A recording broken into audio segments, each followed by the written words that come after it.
ఒక అబ్బాయి ఎగ్జామ్కి వెళ్తున్నప్పుడు అతని బైక్ టైర్ పంచర్ అయిపోయింది. బైక్ టైర్ పంచర్ అయిపోతే త్వరగా ఎగ్జామ్కి వెళ్ళాలని రాయాలి. వెళ్ళే పరిస్థితి లేదు. ఆ వెళ్ళే పరిస్థితి లేనప్పుడు బట్టల వ్యాపారం ఒక ఆయన బట్టలు కట్టుకుని వెళ్ళిపోతుంటే, బట్టల మూట కట్టుకుని వెళ్ళిపోతుంటే ఆ వ్యాపారిని రిక్వెస్ట్ చేశాడంట, సార్ నా లైఫ్ పోద్దండి, ప్లీజ్ అండి కొంచెం అక్కడ దింపేయండి అని అడిగితే ఆ బట్టల వ్యాపారి ఆ బట్టలు కొంచెం వెనక్కి జరిపి ఇరికిరిగ్గానే కూర్చోబెట్టుకుని మొత్తం మీద ఎగ్జామ్ హాల్కి తీసుకెళ్లి దింపేశాడు. అతను ఎగ్జామ్ రాశాడు. 5 సంవత్సరాల తర్వాత ఇతనికి, ఈ బట్టల వ్యాపారికి 5 లక్షల రూపాయలు క్యాష్ ఇచ్చి బట్టల షాప్ పెట్టించాడు ఆ అబ్బాయి జాబ్ చేసుకుంటూ.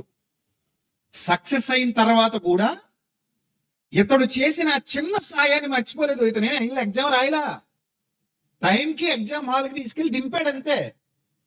తన పనులు మానుకొని, ఇతనికి బైక్ ఉంది, ప్యాచ్ పడిపోయింది, ఇప్పుడు వెళ్ళే పరిస్థితి లేదు, అక్కడ పక్కన పార్క్ చేస్తే తీసుకెళ్లి దింపినందుకు గాను కృతజ్ఞతగా, నువ్వు బండి మీద బట్టలు అమ్ముకోక్కర్లేదు, నేనే నీ చేత బట్టల షాప్ పెట్టిస్తానని చెప్పేసి బట్టల షాప్ పెట్టించాడట.